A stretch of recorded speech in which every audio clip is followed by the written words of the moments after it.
Good evening and welcome to the Board of Selectmen meeting for Thursday, February 6th.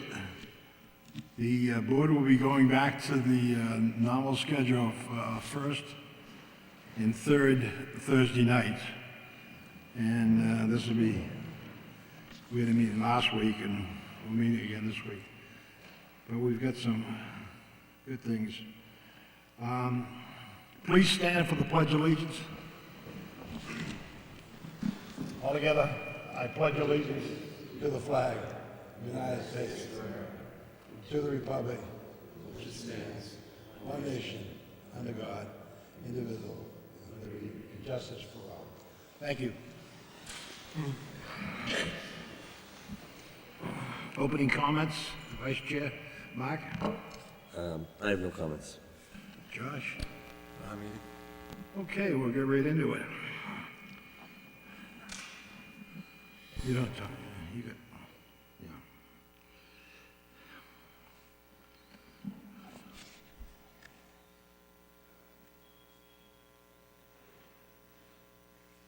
The Charles Kelly Scholarship is accepting essays now through April 1st. The scholarship is for $1,000. Please type a short essay on what community service means to you. Please do not put your name on the essay. Please submit the application to the Selectmen's office at Nahant Town Hall by April 1st. For more information on how to apply, please visit nahant.org. The Town Hall will be closed Monday, February 17th, observance of the President's Day.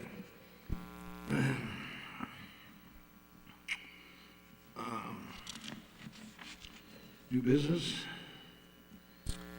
I have a motion. I move that the Board of Selectmen vote to approve the executive session meeting minutes from December 5th, 2019. Motion's been made. Is there a second? Should I second You should abstain since you weren't part of the... I will second that motion. I don't have any discussion. Any further discussion? No. All those in favor signal by saying aye. Aye. Motion carries. I move that the Board of Selectmen vote to approve November 7th, 2019 meeting minutes and enter the attachment Exhibit E onto the record. I will second that motion. Discussion? No. All those in favor signal by saying aye. Aye. Motion carries.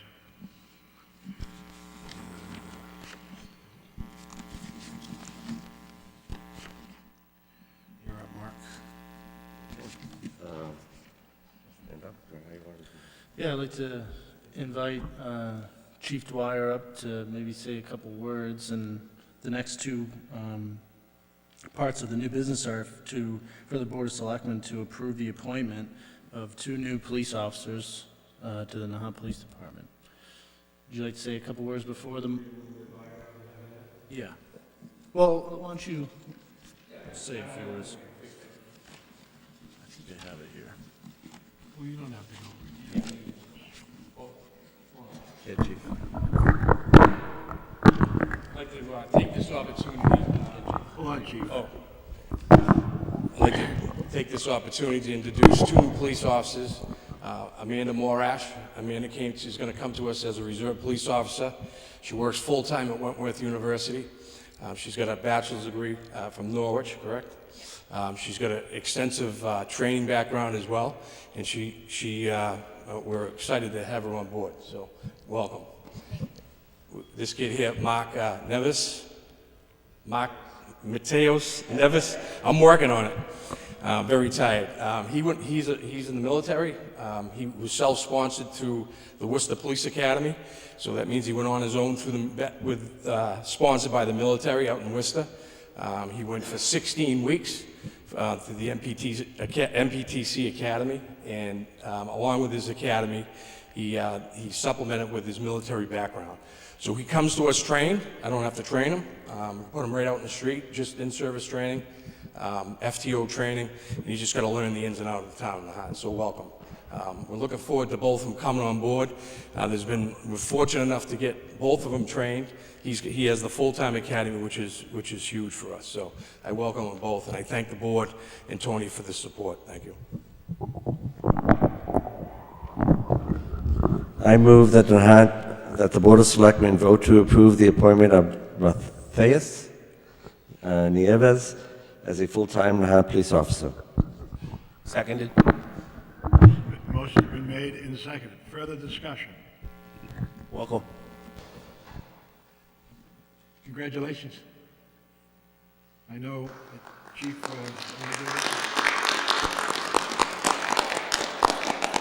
welcome to Nahant.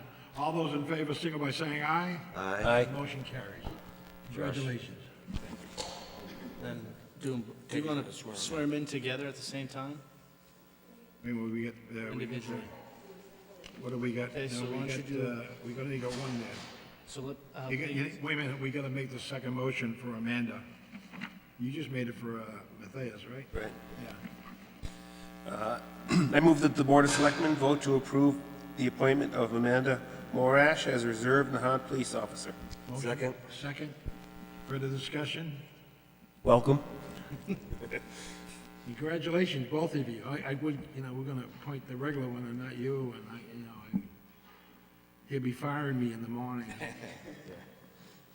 All those in favor, signal by saying aye. Aye. Aye, motion carried. Congratulations and welcome. Congratulations. Again, both of you. so if you don't mind, a quick moment to have the town clerk swear them in? Yep. And for pictures with...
Thank you.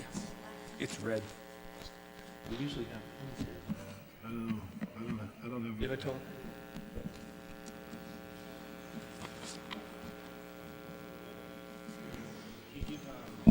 Richard, can we get the clerk a moment to speak? Tell the clerk.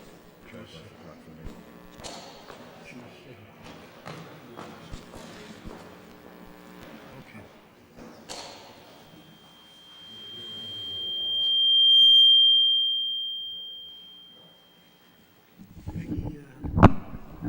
Hello, can you hear me? All right, I have an announcement, and I'd like to read a letter to the board and the people, the residents of Nahant. To the Board of Selectmen, Town Administrator, and the residents of the town of Nahant. Please accept this letter as my formal resignation from the office of the town clerk. My last day will be Friday, February 28th, 2020. This decision comes after much thought and careful consideration. I want to express my sincerest honor and privilege in having served the town for a tenure of 14 years, 11 of which as town clerk. A position I dearly loved and was so proud to hold and serve the people of our town. However, I realize now time has come for me to move on, and I am very comfortable with that. I would like to help with the transition of this position so that the department will continue to function smoothly after my departure. I am available to train my replacement. I will make certain that all reporting and records are updated before my last day of work. Before I close again, I would like to express just how much I loved this job and the pinnacle of the position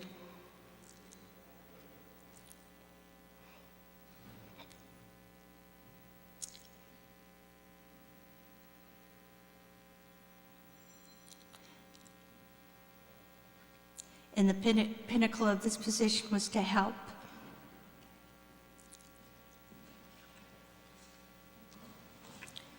meet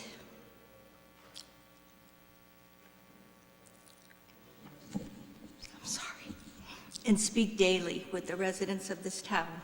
Sincerely, Margaret Arbor. Peggy, oh, she's not there? Go ahead. Peggy, Um, oh, okay. His record. Okay. Thank you all. Wait a minute, Peggy, on behalf of the board and the citizens of the town, I want to thank you for your service. You did an excellent job as town clerk. And believe me, it's a difficult job, and you kept all the elections, the people that you work with and everything. It was just, we didn't miss a hitch with you. I want to congratulate you for your time, and thank you very much for serving. My pleasure. Peggy, I'd like to say a few words, because I think that you started when I was town administrator. For you. No, and I do appreciate all of the work that you've done over the years. You've brought the town clerk's office to another level in many ways, whether it was automating the records and digitizing them all, and last year bringing electronic voting to the town, which everyone thought was a wonderful idea. So we'll miss you, and thank you for your service. Yeah, thank you very much, Peggy, and if retirement is what's next on your agenda, I hope you have an enjoyable and peaceful time. Yeah, thank you very much. And I too Thanks, Peggy. I too want to thank Peggy. You know, since day one of entering the job, you've been nothing but help to me, and you've always been helpful to everyone else that comes into this building. And you know, your love for the town is it's obvious, and it's big shoes to fill. And I just want to say thank you and appreciate everything you've done for me as a friend, as a colleague, and what you've done for the community.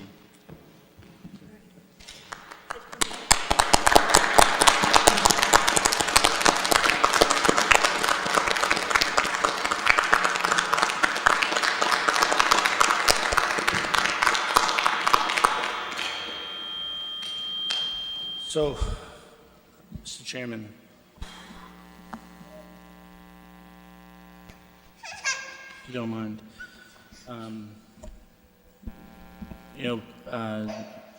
town clerk and I have had a few discussions leading up to tonight, and I know that it was a difficult decision for her, but we did take a look at what the next step is for the town, and she herself made a point that it's important that the town, especially going into the next few months with presidential primaries, our own town meeting and town elections, that the office, continue to operate. Similar to when we had vacancies on the planning board a few months back, our charter in section 313, it dictates that a resigned elected position has to be an interim would be appointed by a majority vote of the Board of Selectmen and the remaining members of that board. Given that there is no other remaining members of the board, it would be a majority vote of the Board of Selectmen should you wish to fill the seat in an interim role up until Election Day, where it'll be an open seat for the one-year term. So our next meeting is February 20th.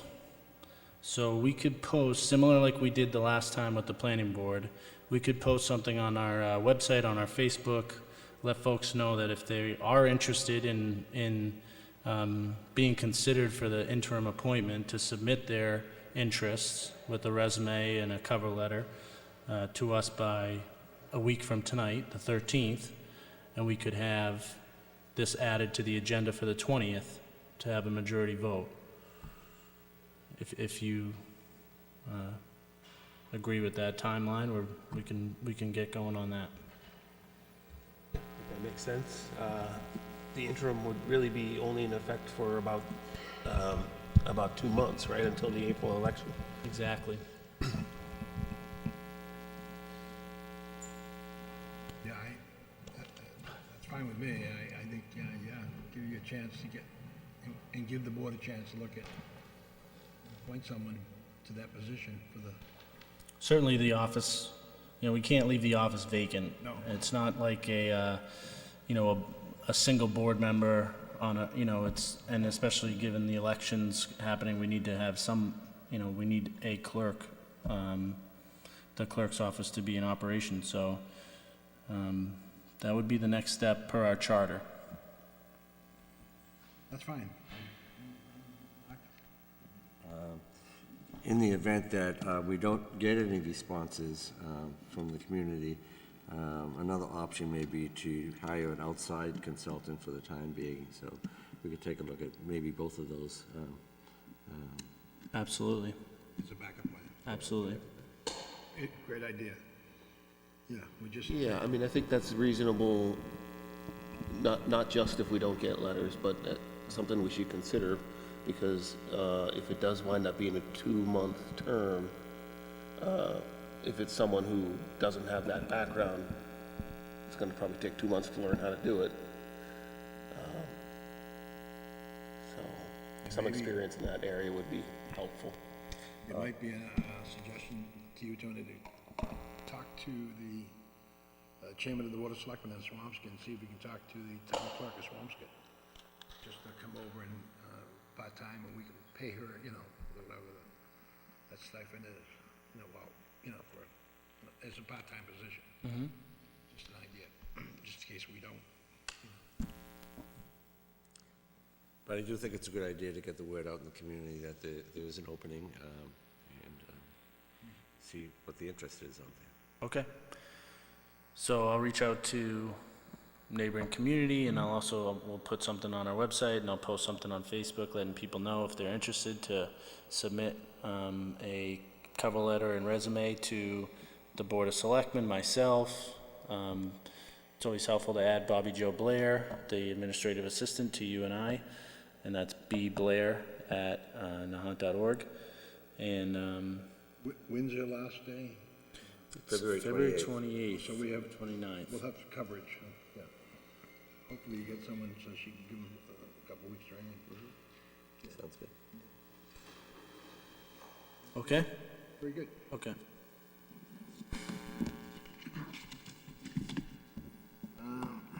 Mark? Okay. I move that the Board of Selectmen vote to approve tobacco license renewal applications with the expiration date of January 31st, 2021 for the Nahant Market, Richland, and Seaside Variety. Is there a second? Seconded. Motion's been seconded. Discussion. Hearing no discussion, all those in favor signal by saying aye. Aye. Motion carried. I move that the Board of Selectmen vote to approve the event request for the Nahant Cultural Council to host a 40 Steps dance on March 27th and March 28th from 6 p.m. to 10 p.m. at the Town Hall. Is there a second? Second? Motion's been seconded. You forgot to read in there that the Board of Selectmen have to perform that night. Yeah. We'll take your lead, Rich. Yeah. Hello. No further discussion. All those in favor signal by saying aye. Aye. Motion carries.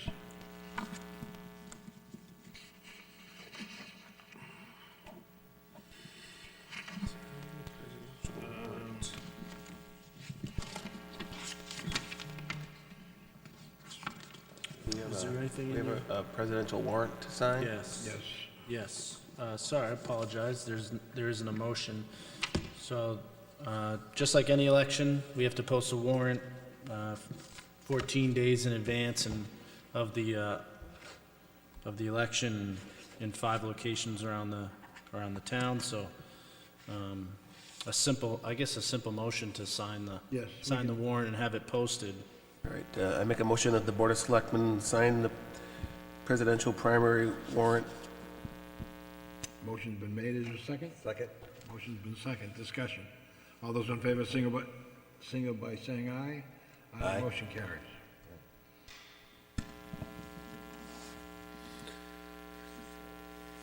We can do it at the end. Have you guys sign them at the end. Town Administrator's report.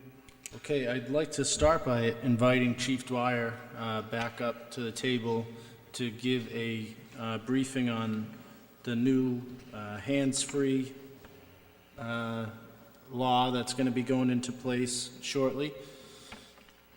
Chief Dwyer? Thank you. This thing over here.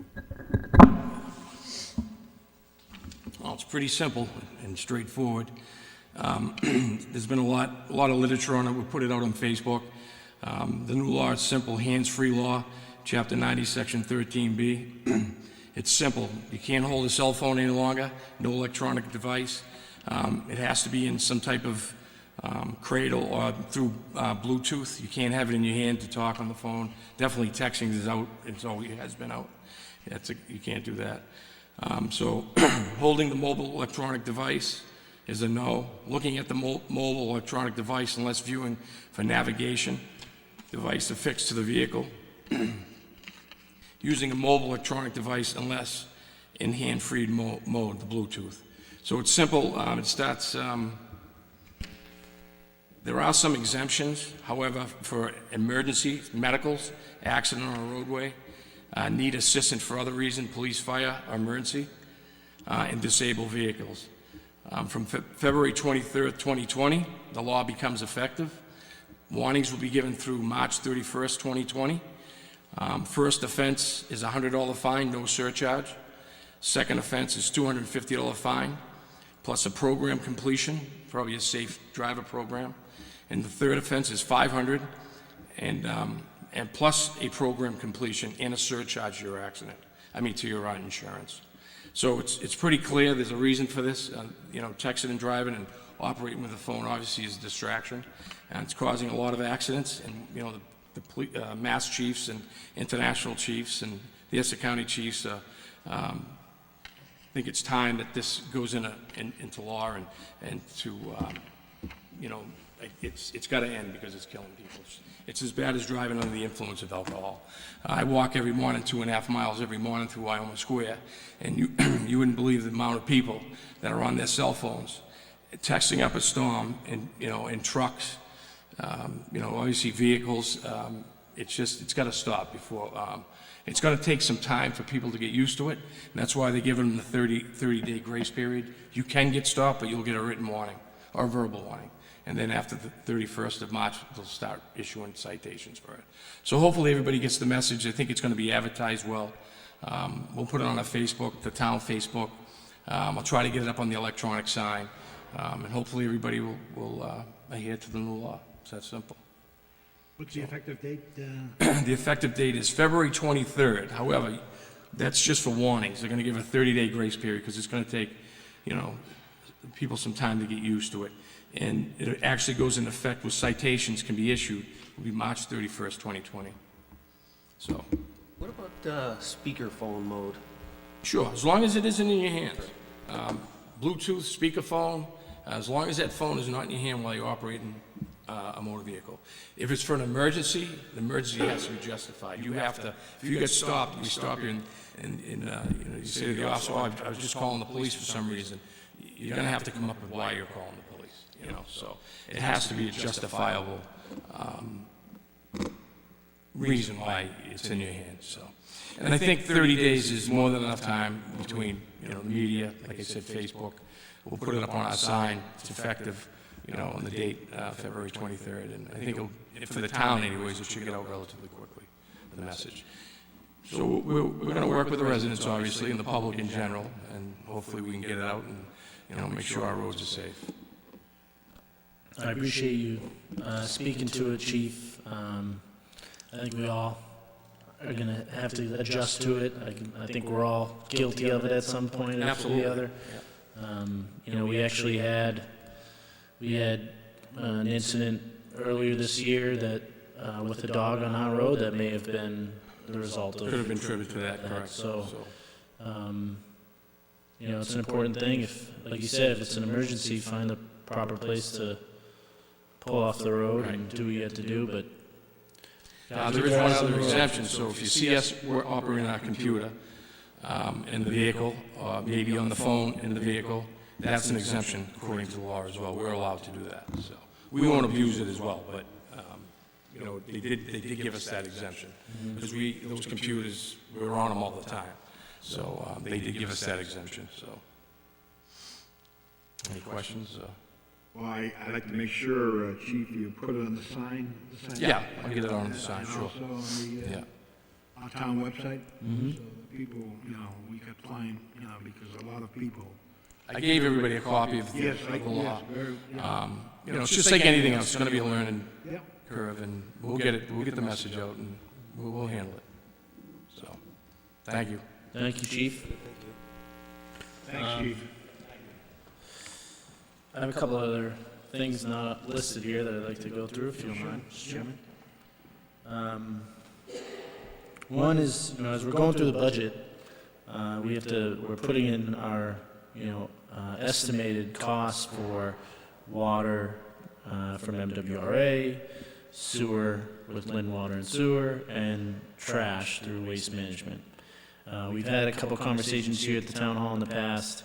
We had Waste Management come up and talk to us about the rising costs of treating, of disposing of waste and recycling, and we're looking at it very closely, and we're working with Waste Management to negotiate a good deal for a new contract. Our current contract is up at the end of this fiscal year, June 30th. So, you know, given the time frame, maybe putting a number in, you know, our highest estimated number into the budget to start, and then between now and before we get to town meeting, try to negotiate that number down and adjust it on the enterprise side. But I do want to highlight that, you know, we are facing some significant cost increases with the cost of recycling. You know, before it used to be free, get paid for it. Now it's costing money, and the cost of waste is also going up. So right now, for example, our current contract, our disposal rate is at $76.54 a ton, and that's anywhere. Numbers right now are going anywhere from $80 to $95 a ton, and our current rate for recycling is $62.85, and that's going anywhere from $70 to $120 a ton. So quite the increase. Obviously, we're working with DEP and our neighboring communities and other vendors to see what prices are out there. I think we're pleased with the job that Waste Management does, but if we were to continue with Waste Management, one way for us to cut some of those increased costs is how we handle our trash. So, you know, switching to front-end load dumpsters, which we've already begun that transition, is going to save the town a decent amount of money. But also with our curbside pickup, going to automated barrels, going to, we have a couple bins in the back of the town hall here. There are smaller options as well, but things that we need to consider going forward if we want to try to suppress the increase in the cost of our trash. So I'd like to get that on the agenda maybe for the next Board of Selectmen meeting, and really get into, you know, talking about what our options are next. I'd just like to add something to that, Tony. So just to be clear, that the rate that the resident is charged for recycling and curbside collection, it's not just curbside collection. It's the cleaning of our beaches, emptying the barrels at Yes. our beaches, the dumpsters at the police station, the fire station, town hall, library. So it includes other pickups other than Absolutely. curbside, so. Absolutely. The rate that people pay, yes, it goes into more than just our payment to Waste Management or whatever. carting company that we hauler company that we sign on to, but the biggest chunk of it is that. I know the barrels, the green barrels, they're bigger and a change to the community, and we're still exploring if that's definitely which way we go, but they do present some benefits. We do have rodent issues in the community, and that's one thing that would help, and I think everybody sees how much, on trash day, and it's a little bit windy, we have a lot of trash kind of flying around, and given we're an island community and, we're concerned about our environment, we want to be taking steps to try and help in that way as well. So it's certainly an option to consider. We could purchase them ourselves, we could lease them from the company. There are different ways to go. So but it's pressing. We have to really take a closer look at it and decide which way we want to go next. And the current contract expires June 30th. June 30th. So we're gonna put that on the agenda for next. Yeah. Have we given everyone a chance to, they need a barrel or pick up the small one? A lot of people just have one bag, things like that. So they'll continue to pick up their one bag out front there, It depends on, They pick it up on Friday morning, leave it out Friday morning, they don't stick it out Thursday night, it depends which way we want to go. If we want to go to automated collection, what you see in the back there is a 94-gallon recycling bin and a 64-gallon trash. Your typical trash container is like 34 gallons. So the trash would be the size, it's almost like a double barrel.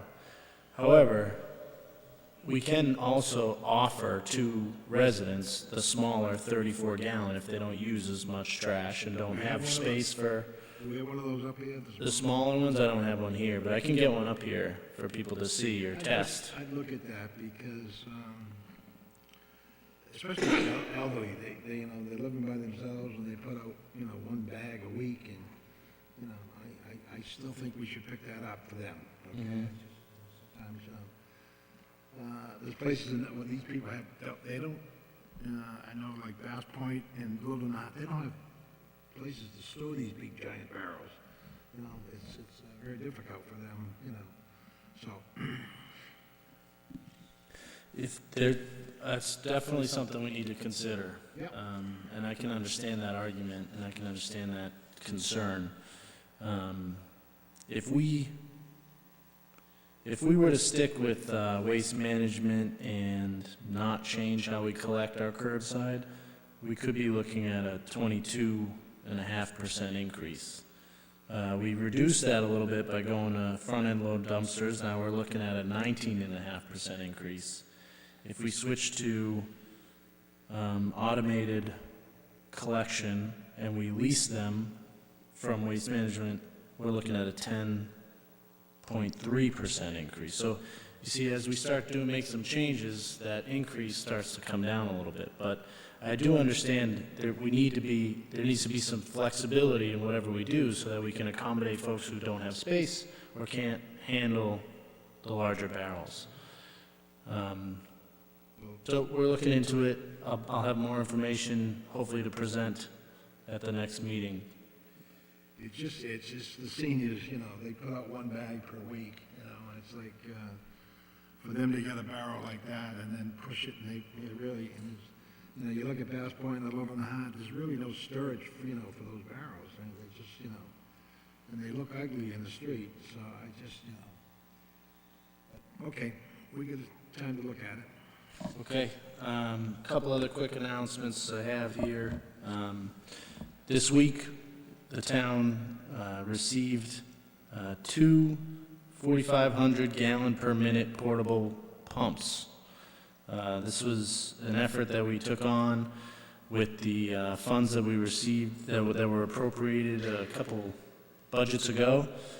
These two pumps trailer pumps are gonna allow us to have equipment on site in the case of a flood-like emergency, that we can deploy these, and 8-inch pumps that the town hasn't had in the past. So these are going to be extremely valuable to us in a storm-like event that causes flooding in the recovery effort. And we were able to maximize our dollars by using some FEMA funds to pay for a portion of the costs on those. Are those gas or diesel? Diesel. Diesel. And do they come with a discharge hose and Yes, that include, yeah, what's the length? I can get you the details on the length of the hose and the full cost of everything. But yeah, it came with discharge, and then the intake hose is a little bit more rubber material, it's a little bit stiff, but yeah. Along those efforts, we've also had a contractor in the DPW hard at work down at Bear Pond, clearing the gravity pipe from Bear Pond out to the beach under the revetment, and we're probably 3 days in on that project, but that's again FEMA funded, and that pipe has been clogged for quite some time now, and is a valuable asset to the town, and so by clearing that up and having the 2 extra pumps, we will be in a pretty good shape for recovery if we have any type of storm flood event, along with other things that we're doing, like the mosquito control dredging that we talked about at the last meeting. So we're moving in the right direction as far as that goes. We also just received our earmarks from the state budget that I've spoke about a few times over the past year. State, has waited until after January for potential 9C cuts. Obviously, the economy is doing very well, so we just received the first half of each of those earmarks. The first one was $15,000 for the Nahant Police Department to replace their off-road ATV to help with beach-type emergencies. And the other one is for the public access equipment here in the town hall for $35,000. So the way that those work is the state provides 50% of the earmark up front, the town pays the second half, and then they reimburse you that second half. So both end up being no cost to the town. So we are moving forward in that. And then lastly, on streetlights, we are very close to the executing our purchase from National Grid on the streetlights, and working right now. We're actually soliciting an O&M contract. That's part of the process of purchasing the lights. You have to have a company on board that's going to be ready to maintain the lights if there's ever a light out or anything like that. National Grid requires that you have that type of contract on board. So that's where we are right now in the process. Next step will be to purchase the streetlights and get the conversion on. Is there any word on the reimbursement for community preservation? I heard that may be increasing. It was, yes. The state passed legislation either as part of their budget or separately that increased the amount statewide, and I believe our match went up to 59%. That's great. We are working, our town accountant's working with the chairwoman of the CPC to find out what that number equals and when we'll have access to it. And I'll put a plug in for the CPC, if I can pull it up on my phone real quick, their next meeting.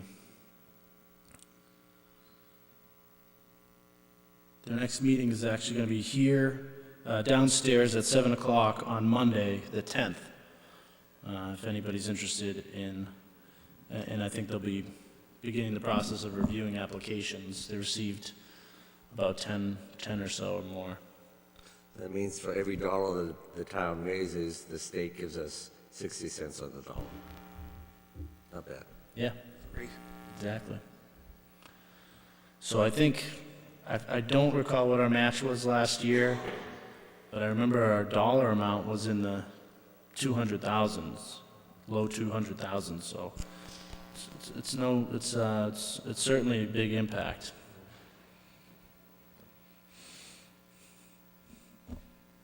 That's all I have. Thank you, Mr. Chairman.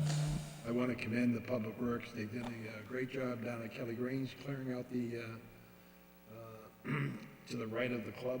You know, they put the rocks and they cleaned that whole area and put the parking grid up, and it looks 100% better, you know, that. And I know you're waiting to the hot top plants open for the back there. I think you've got money left over maybe for that's all cracked and I'll lift it.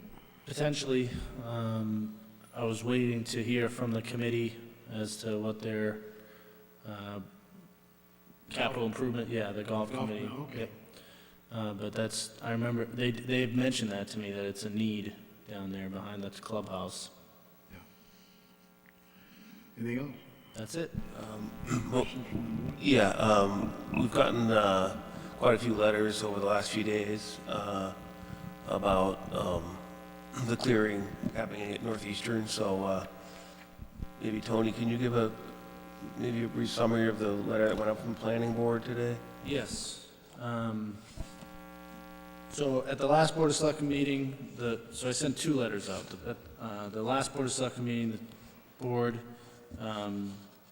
voted unanimously to send a letter to Northeastern regarding 5-day notice on any significant work, and that was sent out. Do you want me to read the letter? Sure, go ahead. It's short, right? Yeah, this one's short.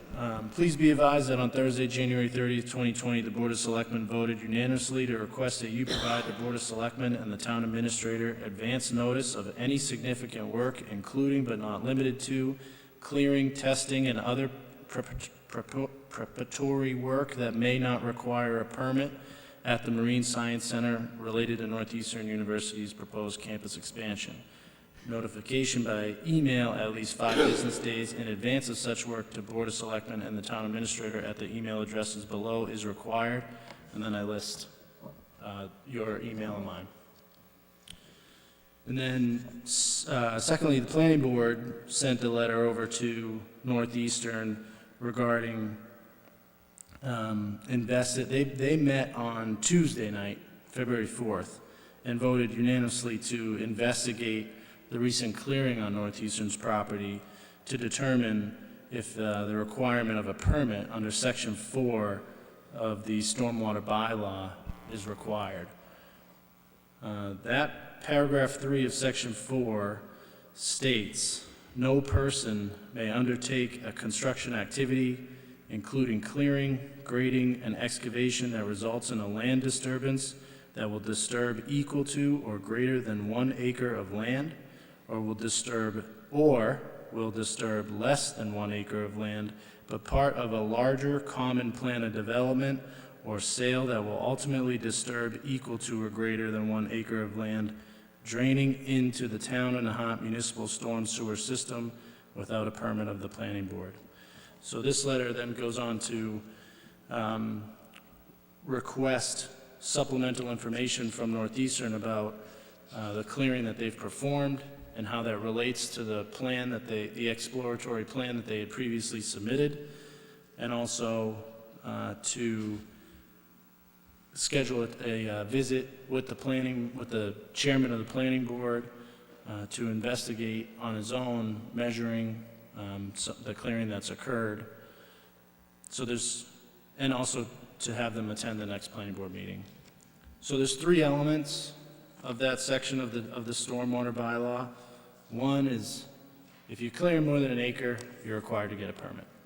2 is, if you're clearing less than 1 acre, but it's ultimately part of a development plan that is more than 1 acre, and drains into the town of Nahant municipal storm sewer system, you're required to get a permit. So the next step really for the planning board, and that's where the jurisdiction lies, is to understand if either of those thresholds are triggered, and if a permit is required. We haven't heard back in terms of when the site visit can occur.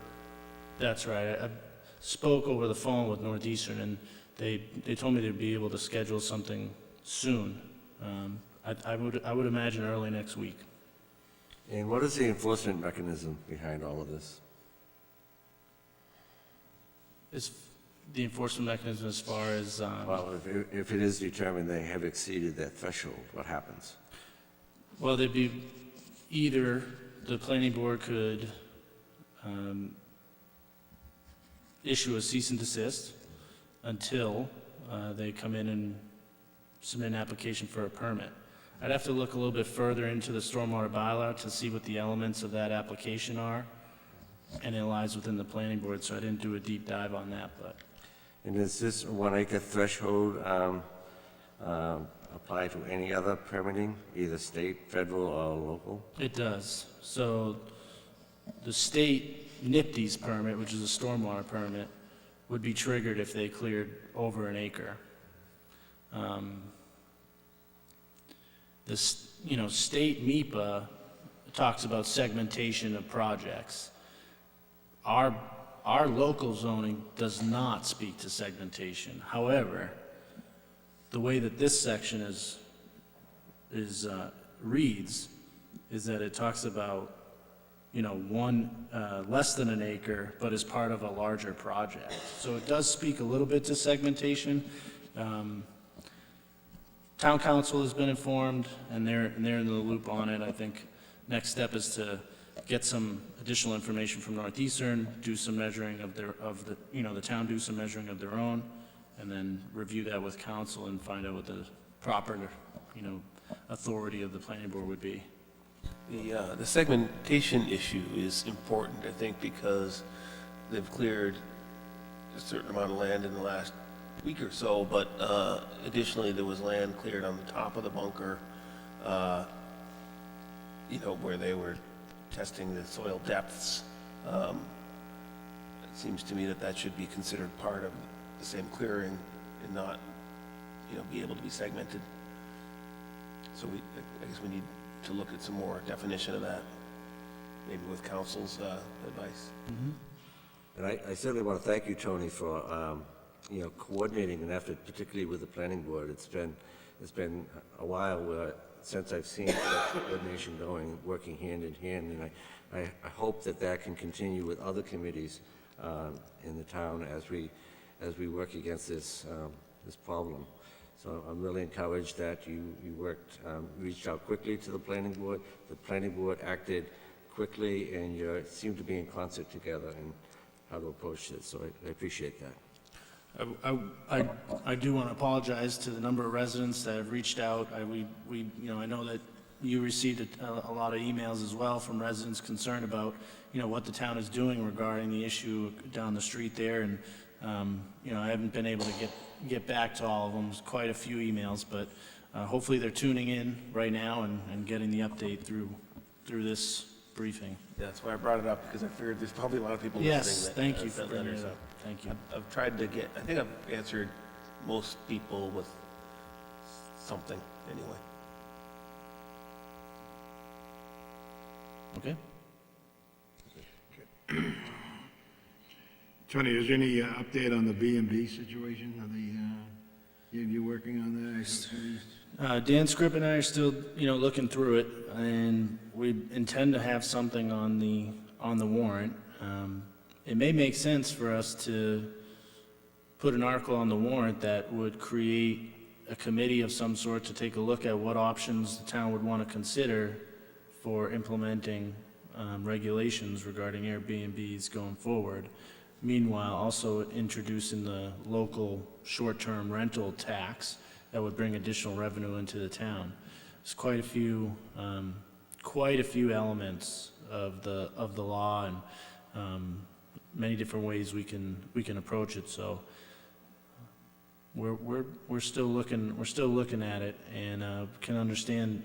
We're hearing from. I'm hearing. I know you're hearing as well from residents concerns about different parts of different things that come with the short-term rentals, whether it's parking or trash or number of people, that sort of thing. And all of that is within the law that we can consider as far as regulations locally. So it's, I think probably the best way to go about it would be to have some sort of public process where folks can get involved and we can really filter through our options rather than quickly put together a proposal to have on the warrant to be voted for. But that's where I'm at. I'm not confirmed on that. But that's kind of, that's the approach I was thinking might be the right way to go, is to create almost an ad hoc committee with the acceptance of the local hotels' short-term rental tax that would take a closer look at those regulations and make recommendations to the Board of Selectmen and/or town meeting to adopt into our bylaws. That and also the residents moving out for the summer or a certain time of the year, they go to Florida, they rent out their homes, okay, and, you know, that whole, it's two different, separate situations. And some of the family moves in, they, you know, they've got, you know, they used to have 1 or 2 cars, now they got 8 cars. Things like that, that's the complaints I receive, you know. Good, all right. One more quick thing. I just wanted to let people know that we have this wetlands bylaw study committee, and our next meeting is March 2nd. I think it is first Monday of the month. We're hoping to be close to finishing our recommendations shortly thereafter. So any community input would be welcome at that next meeting, March 2nd. Here in the town hall, 6:30. Okay, anything else? That's it, thank you. We're going to be going in an executive session for some legal matters, but before I go into a legal, into the executive session, what I'm going to do is I'll open up for the citizens forum. If anyone would like to speak, give your name and address and so for the record. Christian Bauda, 3 Swallow Cave Road. Just on the northeastern issue, it seems to me that one of the most crucial aspects of this is going to be getting an accurate measurement of the work they've done. You've already touched on it, Josh, but several of us witnessed in the valley, the sort of clear field area, even though they may say, well, that soil is not disturbed. Well, we saw them cutting down brush there. They were cutting down saplings and shrubs. They've altered that landscape as far as I'm concerned. A tremendous amount of soil was moved around, as you saw, and it's really disturbing to me that they were doing it right up against the boundary line with Lodge Park. It's almost like a thumb right in our eye, saying, look at us, we're going to do whatever we want right up to the limits. As we've seen in the past with Northeastern, they do seem to push the boundaries on what's allowed. They cleared in a wetland area and then pretended they didn't know that it was a wetland. It's obvious to anybody with eyes that it was a wetland, but setting that aside, it seems to me we're being very reactive, and I appreciate the efforts you guys have all made in the last few days to try to get a handle on what's going on up there, but we are being very reactive. And unfortunately, a lot of the damage is already done. Even if we realize now they did clear more than an acre, guess what? There's not much we can do. It's cleared now. So thinking ahead to the next play that they're going to pull on us, how can we be proactive on the next level? If they do file a building permit at some point, presumably it will come to the Concom. So it seems to me that's the next level of defense that we have as a town. Not necessarily to stand in their way in any legal way, but just to make sure they're doing things by the books. So I would just encourage you and anybody else who's on a committee in town who has some ability to anticipate what the next aspect of this plan is going to be, the next thing that will be rolled out. Let's try to get those ducks in a line now, so before they're even up here with the next set of trucks or whatever it's going to be, we already have the exact rules in place. We know who's responsible for them, and they come to us first before they stick one more shovel in the ground or cut down one more tree. That would just be my suggestion. I think that's it. Thank you. We've already sent them a letter detailing Tony, the town administrator, along with town council. Before they do anything, they've got to get permission. And as you know, I was up there just this past week to see exactly the clearing. I know exactly what you're looking at. They asked for A and they did B and C. And so I was just there, just this past week. I wanted to make sure, and they were way up top. It was like, you know, but we wrote them a letter and told them exactly what, you know, they need to come to the various committees and boards, request before they do anything. Tony wrote that letter already. And I also, in my communications with Northeastern, I also expressed, you know, our concern about not just the amount of clearing that they did, but to Christian's point, how close they are to the property line and, you know, the slope that supports the town's property above their property, you know, the roadway there. And I asked them to be mindful of that, include that in the information, and that's something that we'd be looking at as well. You know, I understand that the geotechnical exploration that they're doing there is actually to have an understanding of if a retaining wall would be required should they have an access road in that area. That's what they're doing there. But I think they're, you know, it's, unfortunately, you know, they have the right to do what they do on their property, and they're trying to get as close to the property line to see where, you know, if they are in fact need to add a retaining wall there, and as part of the process. But, you know, certainly expressed our concern about staying a healthy distance from the property line and making sure that they don't destabilize that slope. When I was up there, I noticed the Public Works did a lot of work on the roadway, you know, clearing that fence line up. And that Northeastern didn't do that. It was our Public Works cleaned it up. And I mean, it looks much better on that whole, you know, going up the entrance, and they cut it all back. So that was a good choice. But the wall is a different story. I'm not too sure on their plans for a wall. You know, we got to look at that. As far as the maintenance of the town-owned property, there is a maintenance plan that was put out by Open Space, Nahant Open Space Committee, DPW, and maybe a few others. Swim.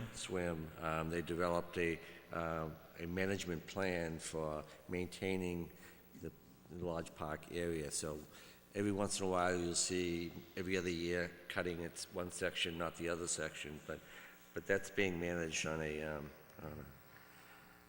by a plan. But it does look good. Yeah. Okay, nothing else? That's it? Bill. Okay, Billy, hold on, you up first, Billy? Bill Mahoney, 179 Willow Road. Just to follow up on the earth moving that's taking place up there, and as you were saying, Tony, right along that head wall, if you will. Today, with all the rain, et cetera, there's an outfall right below that wall. If you inspect it, and it ends up in Bathing Beach, you know, in that 15-inch pipe. And within a week, I believe it's time of the year for flounder, winter flounder, and I know the Department of Marine Fisheries did not want anything happening during that time of year. So I would like people to look into that, because again today all sorts of mud was coming out of that pipe that ends up in Bathing Beach. So that's an important issue for us, and it's you know, this is the time that the winter flounder time of year is from February 15th to I believe June 15th, and they shouldn't be dealing with anything in the ocean during that period. I understand it. Thank you. There's a law about that, right, Billy, about?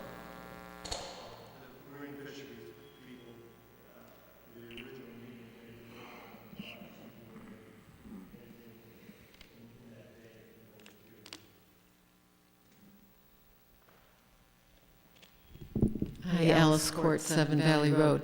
I have to confess I'm a bit confused about what Mr. Barletta has said regarding the need for, a possible need for planning board permitting if they are working on a project where the design is over 1 acre, and we know they are because that's what they've put into all their MIPA filings. And we know that they're going to be hooked up, at least in part, to the town sewer system. I would think that all of this time they should have had a planning board permit in order to do anything. We know from MIPA that they're not being allowed to segment the project. So they've tried to segment various parts of the project, and Secretary Theoharidis has said they cannot do so. So the question that I have is, where do things stand right now? They've received a 5-day letter, don't do anything until you give us 5 days' notice. And have they also received it looks like you're in violation of not having a planning board permit when you should, so cease and desist all your drilling, all your further clearing, all your digging, all your other soil testing until we determine that that's actually the case, because it appears that that is the case. Is that where things stand? Or are they allowed to keep on doing what they've been doing, like setting up to do the drilling? And, you know, they've been doing, yesterday they were doing even more clearing when we were already concerned that they'd done too much. So from what your comments were earlier in summary, it sounded like they need a planning board permit that they have not received. Is that correct? Well, first of all, I defer to the planning board and town council on how to apply that permit. They're the elected officials in charge of that bylaw. In the past couple of days, researching that bylaw and researching the DEIR filed by Northeastern, you're right, their ultimate development would impact more than 1 acre. That could trigger a permit, may not, it may. The second element of that sentence of that bylaw is that it would enter the town's stormwater system.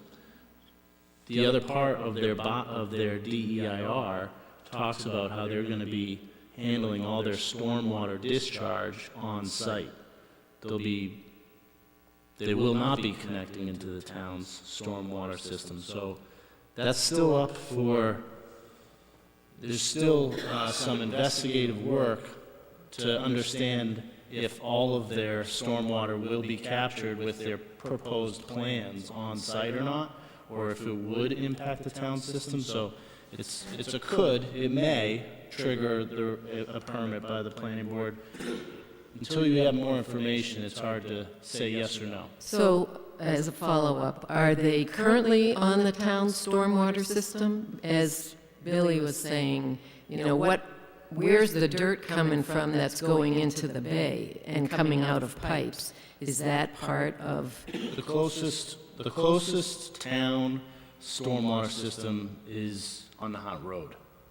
So, some of the stormwater from their property may hit the town stormwater system.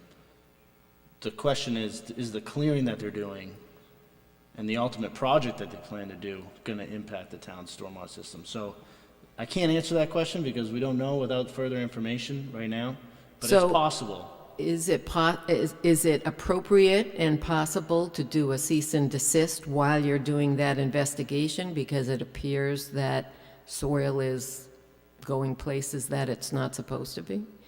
If that's where they are right now. I mean, obviously, it's very disturbing that they keep on doing what they're doing. They plowed through the wetlands and then said, oh, we didn't know. And now from reports, from what I've heard, is that they had permission to do a 12-foot road, but they've cleared way more than 12 feet along this connection. So it appears that they're doing far more than they've been given permission for. In addition, they were supposed to minimize it. It's not like, go ahead, clear 1 acre, have fun. It was like, you're not supposed to do anything more than you absolutely needed to do the drilling and the soil testing, but is there anybody who's been looking at, well, you cleared that whole area and that isn't even, what you needed to do. I'm still confused about why they cut trees up and cleared ground up our hillside, or the hillside abutting the Nahant property, where that doesn't seem to be drilling or soil sample areas. So I'm just wondering, obviously, I'm hoping that there can be a cease and desist until it all gets figured out, because they continue to do a lot of damage. Thanks.